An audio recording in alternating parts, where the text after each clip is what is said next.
Advocacy is central to Australian society. Every freedom we now enjoy has been fought for at some stage by community advocates of various persuasions. Imagine if women had no right to equal pay for work of equal value. Imagine if people with disabilities still lived behind the walls of institutions. Imagine an Australia where tobacco companies are free to flog cigarettes by associating smoking with the glamour of sports and arts. Imagine an Australia where citizens are locked up in overseas jails with no prospect of release. Imagine an Australia where car-related injuries and fatalities are considered an unavoidable part of everyday life. Imagine an Australia where Aboriginal Australians have no land rights at all. Imagine an Australia where rates of HIV infections were allowed to soar for lack of education and prevention. Imagine an Australia where mining takes precedence over health and environment. Imagine an Australia where World Heritage buildings have been razed to the ground. Now it's time for me to say a good night, but still I dream of a country rich and clever, with compassion and endeavour, reaching out towards forever, and I'm still dreaming of the light on the hill. Australia has more than 700,000 community groups of vastly differing sizes and shapes. These groups provide a voice to advocate for someone or some issue. Join in and make a difference. From little things, big things grow.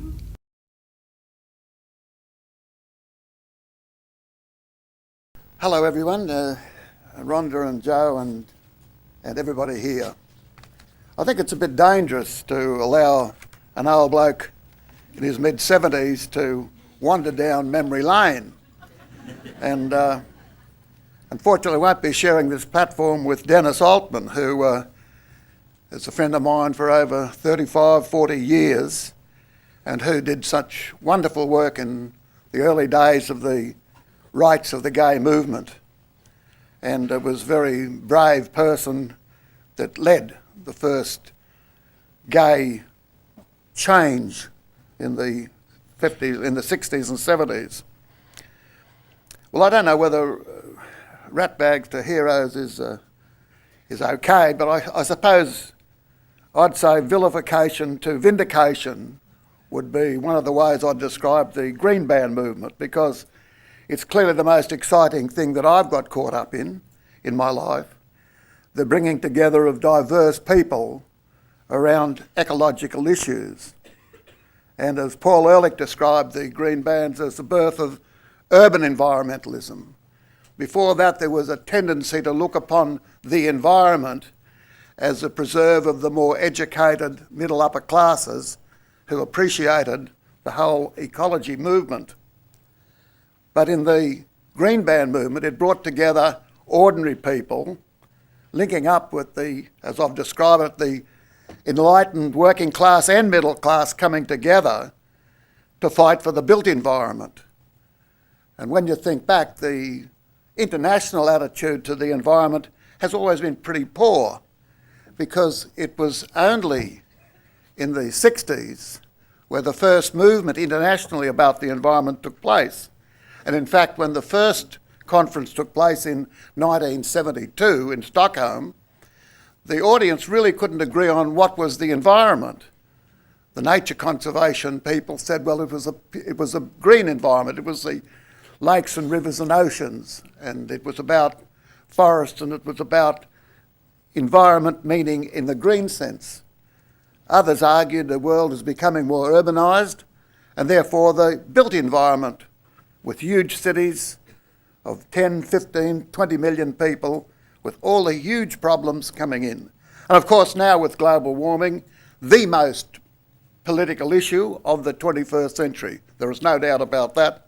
Well, then the question of the environment is very much on the front burner. I guess that my background is in the trade union movement. was to fight for wages and conditions. And when you look at unions now that are really fighting for their lives, with a very conservative government really out to limit their power and to restrict them in many ways.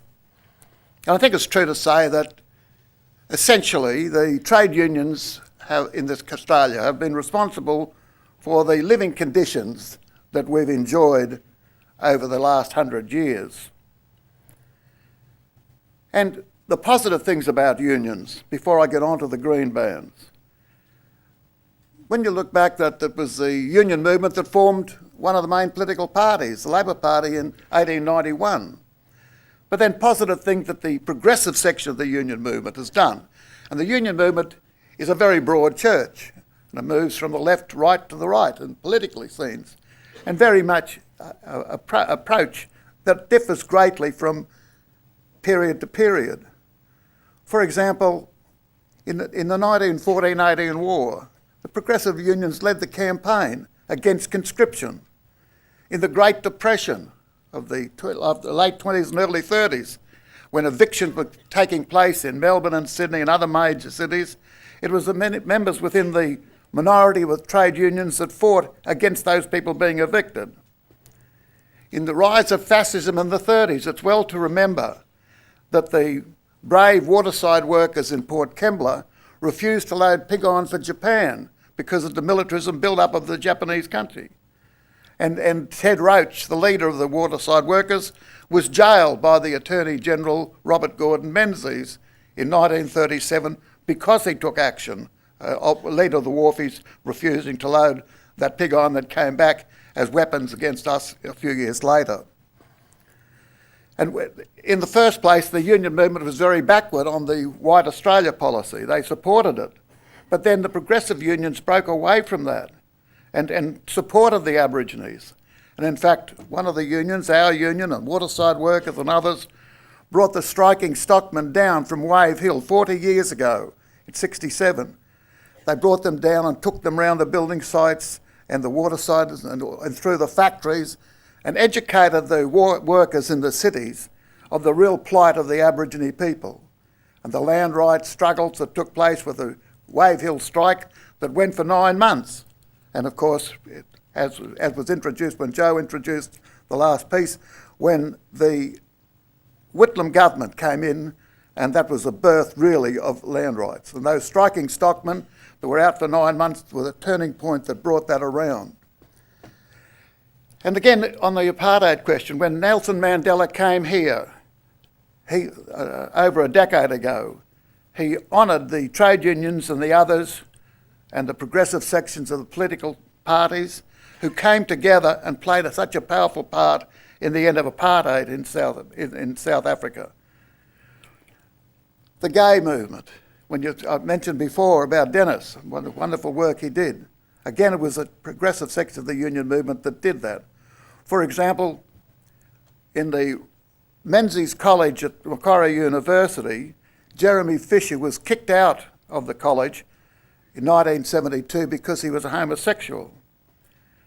The building workers on the site at the time went on strike in support of his reinstatement and compelled the authorities to reinstate Jeremy Fisher. Unheard of before that, but it was an indication that the progressive section of the union movement was taking a stand. About the same time, at the Sydney University, Elizabeth Jacker and Anne Curthoy started a course on women's social liberation. The university's authorities stopped the course.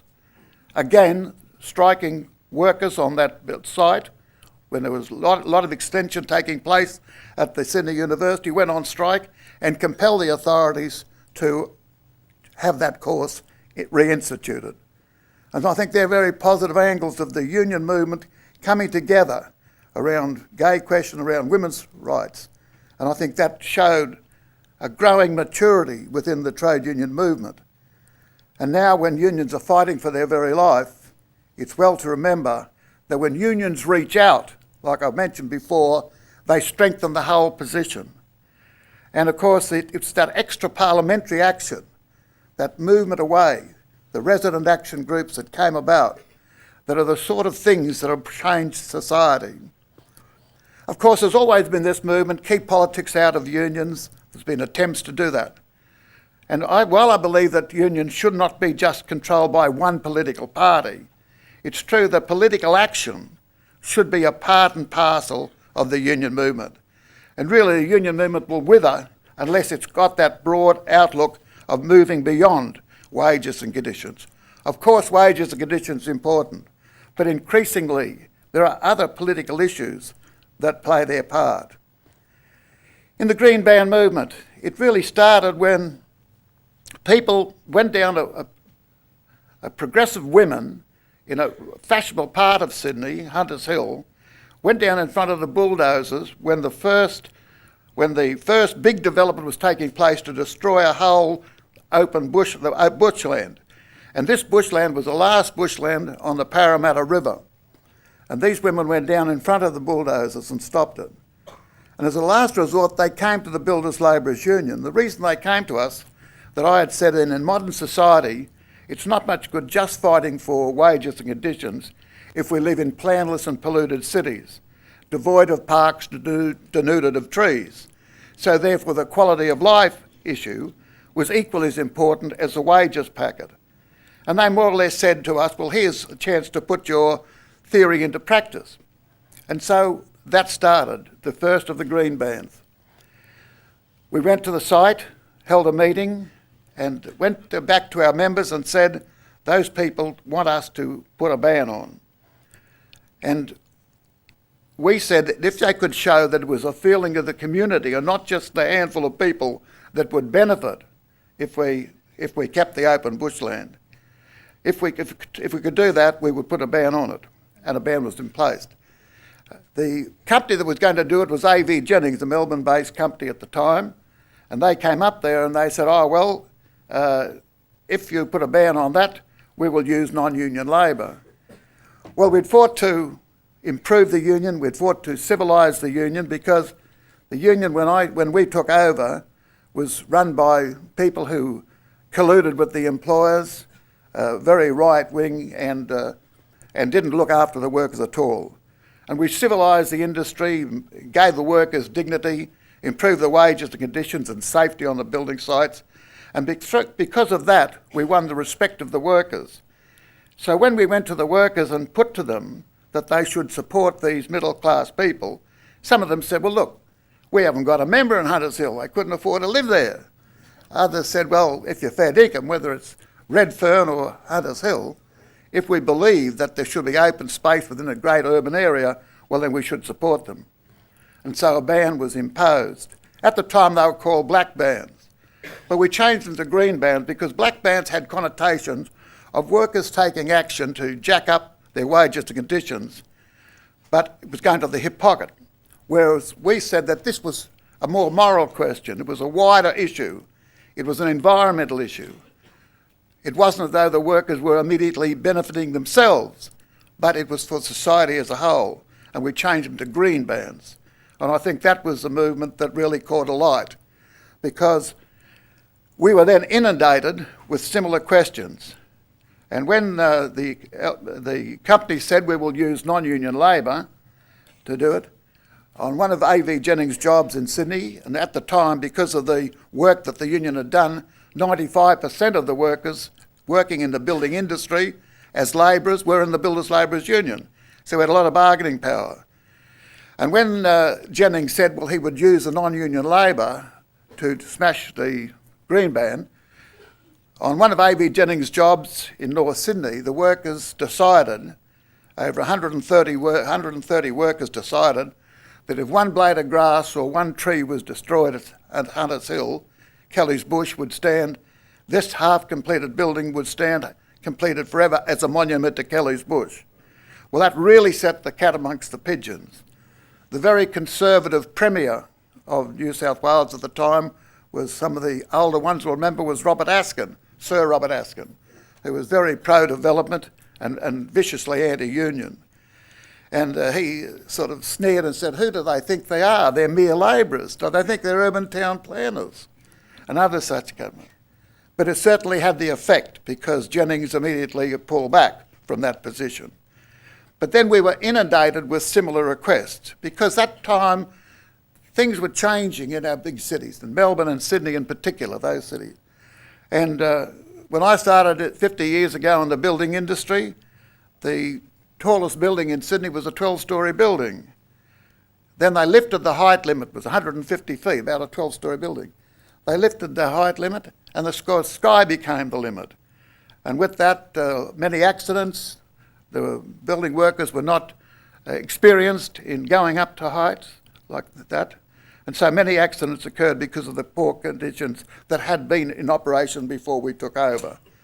So then, of course, it happened that many other organisations came to us and said, we want bans as well. And we always followed the same pattern. Of course we wanted to build buildings, but we argued we want to build socially useful buildings. We want to have concern for people as well as building buildings. And then we were inundated with requests. Well, whereas Kelly's Bush, it still remains there, I might add. 35 years later, Kelly's Bush still there. But then the other green bans came along, and in the end of 5 years, there were 43 green bans holding up over $5,000 million worth of development based on that period. And we always took a moral issue on the request for green bans. The second one was very different to the Kelly's Bush, whereas Kelly's Bush was in a fashionable area of Sydney. The second one was the ordinary people down in the rocks who were going to be kicked out when the idea was to develop all the rocks into high-rise development right down to water's edge. And those of you that know that part of the rocks, you've got the Harbour Bridge, then you've got the rocks, Circular Quay and around to the Opera House. And that is really a vital area in Sydney. And the wonderful leader of the Green Band movement down in the rocks was Nita McRae. Unlike the people at Kelly's Bush and Hunters Hill, she was worked in a bar, and the rest of the people that lived in the rocks mainly serviced the city, worked in factories or worked on the waterfront and so on. So it was, the socio-economic position was completely different to the one at Hunters Hill. And the developers at the time, the government said, well, let's go right ahead, kick the people out. They introduced a legislation that took away the rights of the people for property in the area. And so those people took action, and the green bans saved the rocks people from being kicked out. But more than that, it linked up with the National Trust, because the National Trust said, we don't want that part because the rocks destroyed, because the rocks really was the birthplace of European Australia. And you might say after the Palmer goldfields, also the Asians came there in large numbers, because after the gold rush, many of those people who came down here, the first Asians, the first Chinese, linked up and came to the rocks. So the rocks was very important from a historical point of view.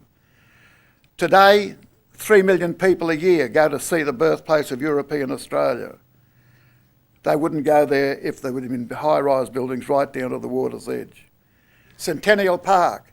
In 1972, the proposal was to get the Olympic Games in 1988 to celebrate 200 years of white Australia, no doubt. The idea was to destroy the lungs of eastern part of Sydney, the Centennial Park, and build a giant sports stadium.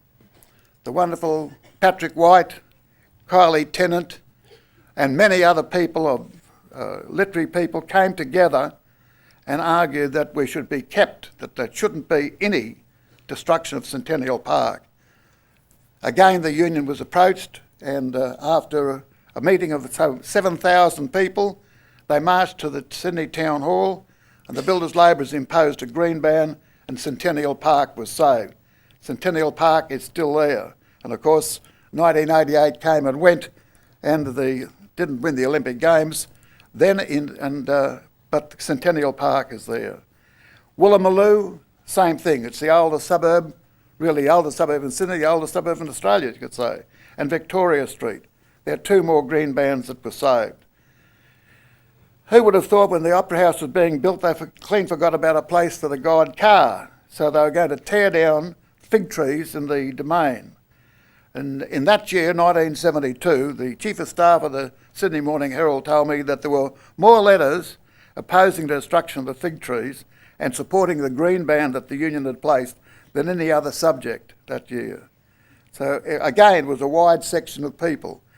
And the other thing about it was that you had people who would normally be anti-union. They were crooked on unions, particularly left-wing unions. But many of these people were saying, look, we're not for unions, but we find ourselves on side with the Builders Labourers Union. And so there was this dichotomy that went right beyond the idea of just the working class being concerned about it. 120 heritage buildings stand in Sydney today because we imposed a ban on any building that the National Trust considered worthy of preservation. We imposed a ban on them.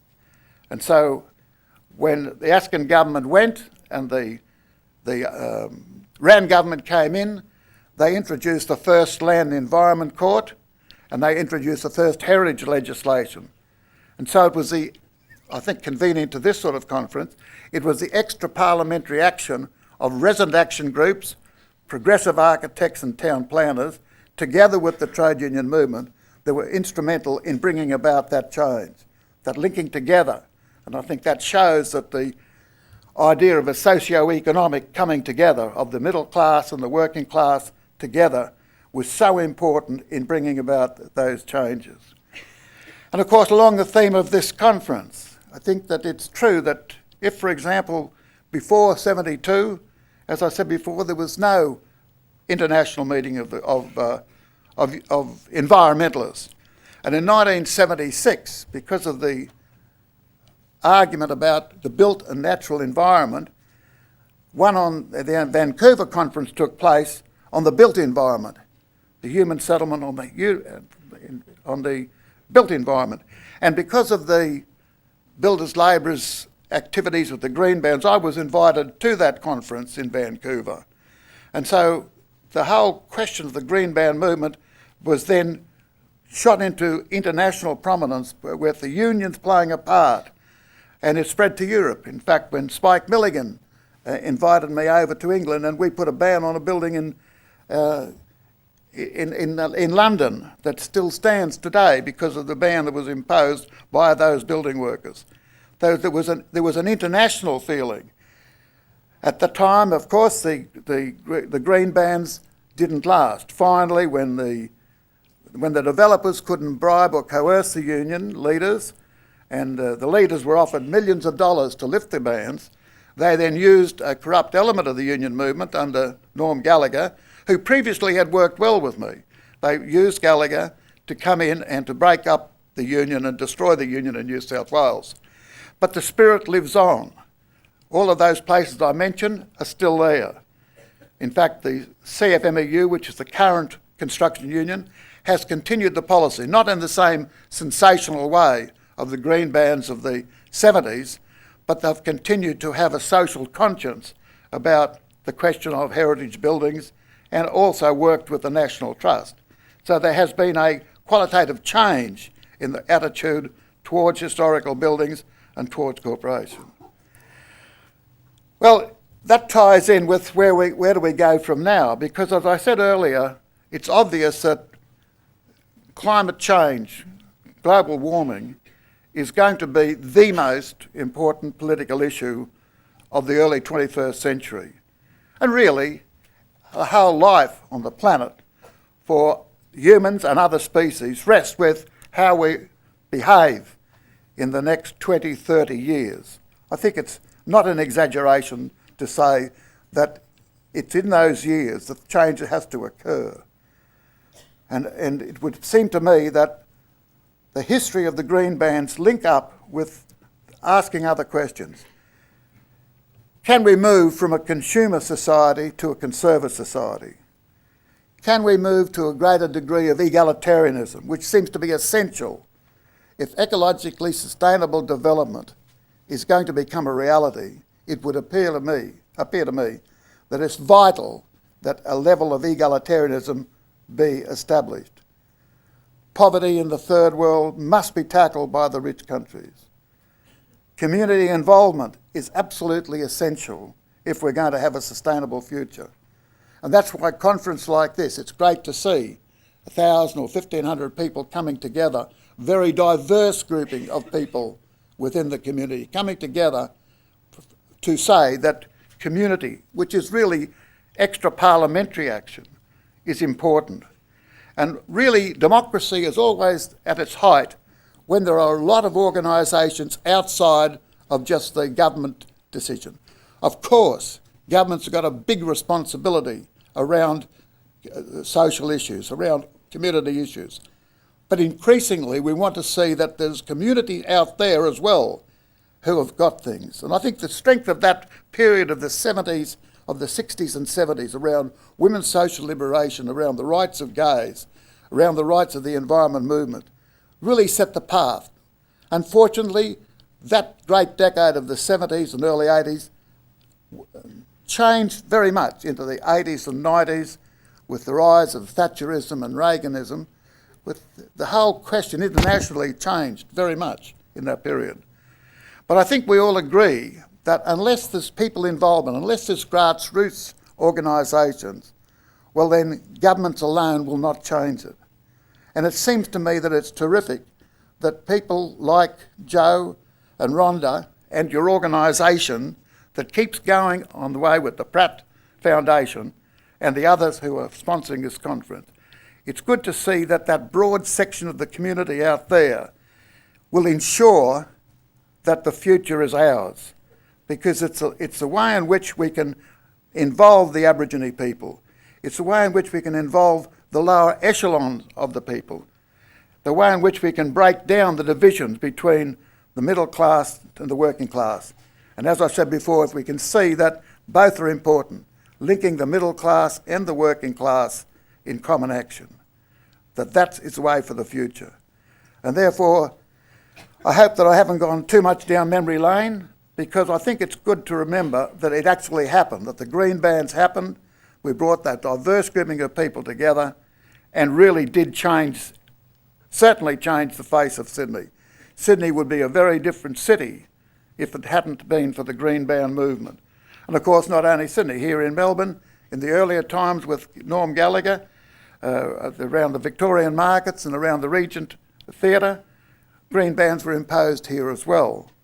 And so I'll end on the note that congratulating the organisers of this conference, thanking them very much for allowing an old bloke to walk down memory lane about the glory days of the 70s and the green bands, which of course are part of my life because they brought together all of those people I mentioned before that fought for the Aborigines, that fought for the wider section.